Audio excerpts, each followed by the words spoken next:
आप सबको शालोम। परमेश्वर के वचन लेके आए हूं प्रिय मित्रों। ऐसे वचन जिस वचन से मुझे बहुत शक्ति मिला, ढारस मिला, उत्साह मिला। इस वचन से मुझे बहुत सारे सीख भी मिला और ये वचन भजन संहिता से है। भजन संहिता 142 अध्याय। लिखने वाले का नाम है राजा दाऊद। राजा दाऊद, संगीतकार दाऊद, गीतकार दाऊद और बाजा बजाने वाला भी दाऊद, सिंह को मारने वाला दाऊद, भालू को मारने वाला दाऊद और गोलियत को मारने वाला दाऊद। उसी दाऊद यानी कि डेविड ने लिखा है। दिल्ली की कलीसिया के लोगों ने सुन चुका है। मैं माफी चाहता हूं, ये आपके लिए दोबारा होगा, लेकिन मुझे नहीं मालूम कि दोबारा सुनने के द्वारा आपको बोर हो जाएंगे या आप सुनना नहीं चाहते हैं। लेकिन मित्रों, मैं आपको बताना चाहता हूं कि हमारा जो और भी कलीसिया है विभिन्न जगहों पर, मैं नाम लेना नहीं चाहता इस वक्त, विभिन्न जगहों पर उन्होंने नहीं सुना, उनके लिए पहली बार होगा। उनके खातिर खैर वहां पर जो है 10 से ज्यादा लोग होगा, तो 100% में से 10 लोगों ने सुना है दिल्ली में, 90% लोगों ने ये नहीं सुना। प्रेमित, वचन आज भी मुझे आशीषित करता है, मुझे उत्साहित करता है।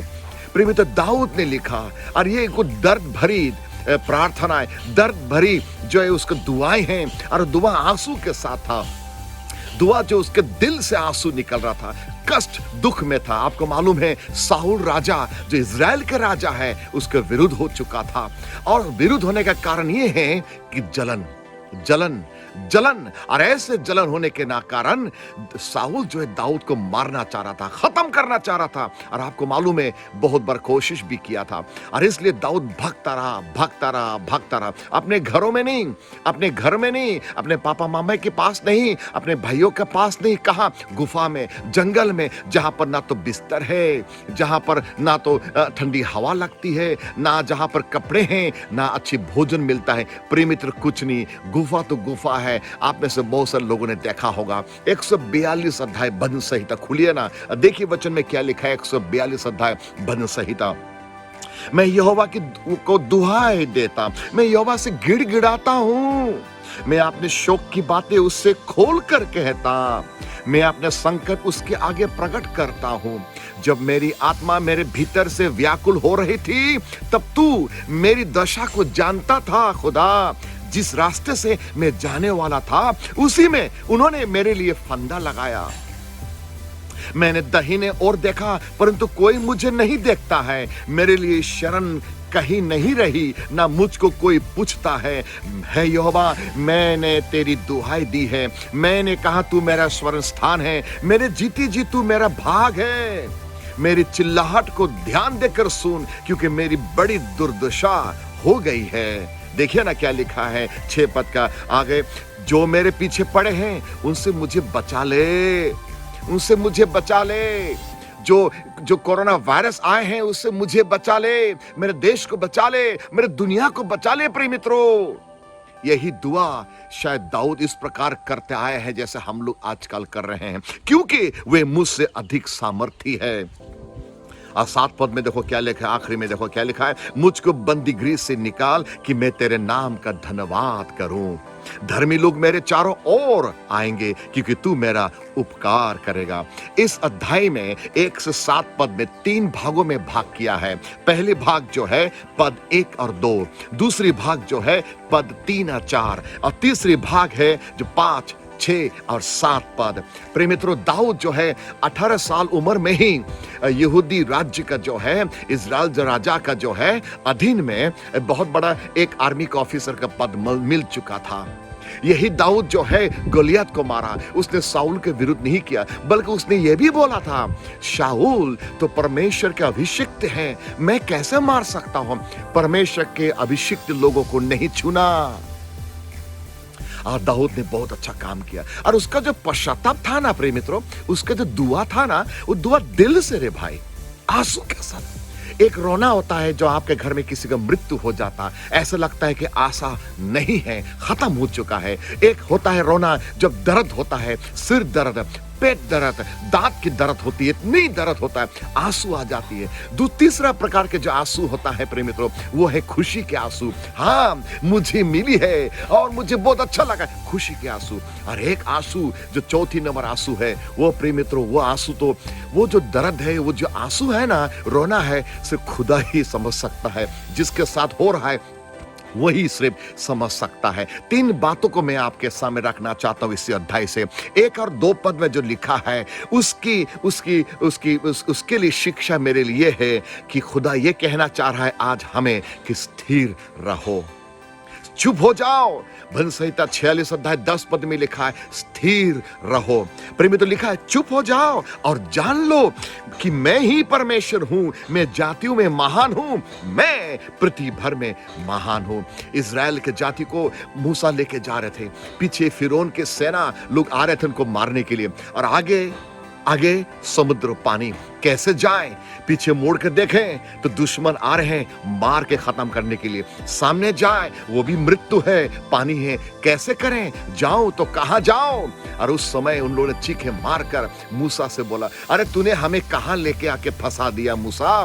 क्या इजिप्ट मिस्र देश कम नहीं था क्या? वो तो अच्छा था। मूसा ने परमेश्वर के पास गया और परमेश्वर ने जवाब दिया, और मूसा ने बोला दृढ़ रहो, चिंता मत करो, स्थिर रहो भाई, परमेश्वर अपना काम करेगा। क्यों परमेश्वर आज मुझे और आपको स्थिर रहो, चुप हो जाओ के बारे में कह रहा? मालूम है उसका कारण है परमेश्वर हमारी यानी कि आपके और मेरी प्रार्थना को सुनते हैं। प्रिय मित्रों, यदि कोई ईश्वर है इस संसार में दुआ सुनने वाला तो हमारा परमेश्वर है, वो दुआ सुनता है। प्रिय मित्रों, परमेश्वर हमारी प्रार्थना सुनते हैं, इसलिए स्थिर रहो। हाँ, मांगो दुआ, वो जरूर देंगे। प्रिय मित्रों, आपके जीवन में बहुत सारे प्रार्थना आपने किया है, आप परमेश्वर ने सुना है ना? ये बात सत्य है। प्रिय मित्रों, आप उस परमेश्वर को छू नहीं सकते हो, उस परमेश्वर को देख नहीं सकते हो, अनुभव कर सकते हो, और जब उससे मांगते हो वो सुनता है ना? प्रिय मित्रों, कितनी अच्छी बात है। लेकिन वो कहता है अब तड़पना नहीं है, आप टेंशन नहीं लेना, स्थिर रहो, स्थिर रहो, स्थिर रहो, बी स्टिल। वचन में लिखा है चुप हो जाओ। क्यों चुप हो जाओ? तुमने इतनी मांगते रहते हो, बक बक करते हो। परमेश्वर कहता है चुप हो जाओ भाई, मुझे भी तो बोलने का मौका दो। तुम सिर्फ बोलते जा रहे हो, मांगते रहते हो, अब चुप हो जाओ, मैं दे रहा हूं, लेकिन चुप हो जाओ। जैसे हम बच्चों को भी बोलते हैं बेटा चुप हो जाओ, हम देंगे।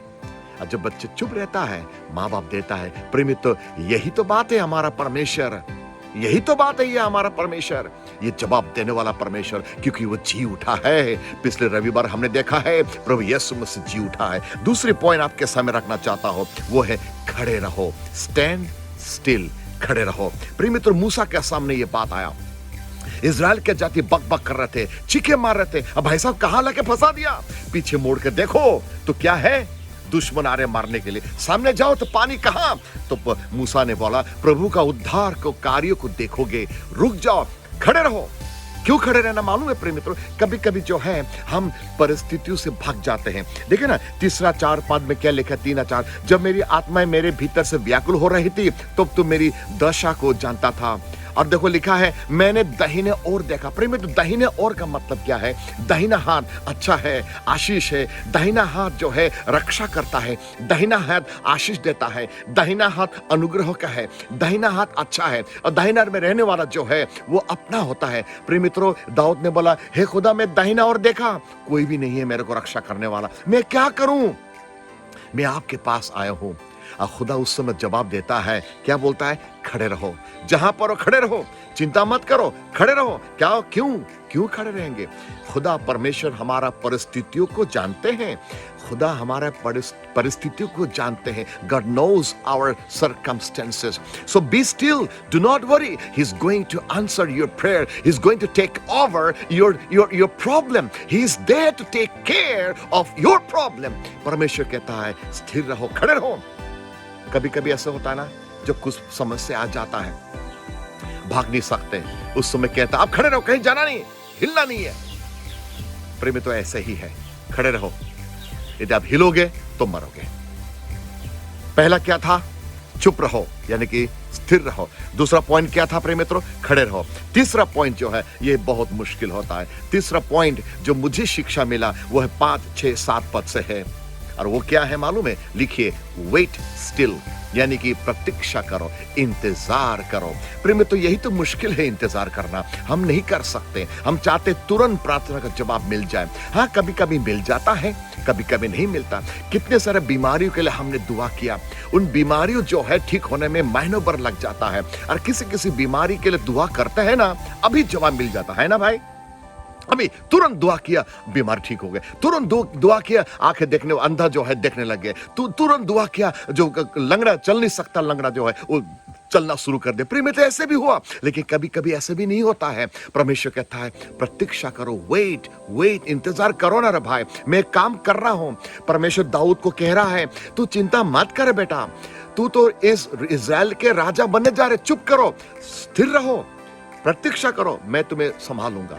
और हुआ क्या प्रिय मित्रों?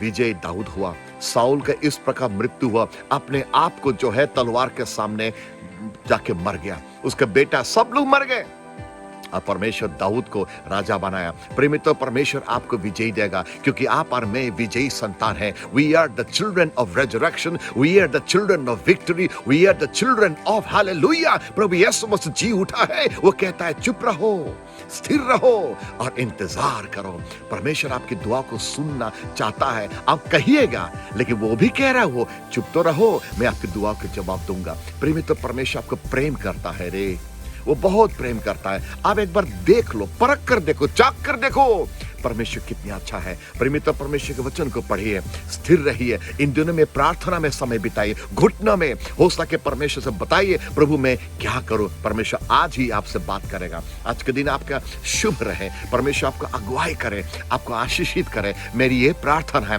प्रिय मित्रों, डरो मत, चिंता मत करना, दाएं और बाएं नहीं देखना, दाएं और बाएं नहीं देखना, क्रूस की ओर देखना, क्योंकि वहां पर शांति है। क्रूस को और देखना, क्योंकि बलिदान है।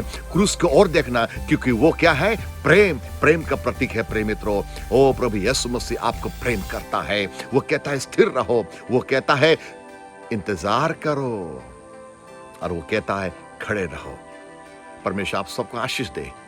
परमेश्वर का शांति आपके साथ बने रहे। Shalom, shalom.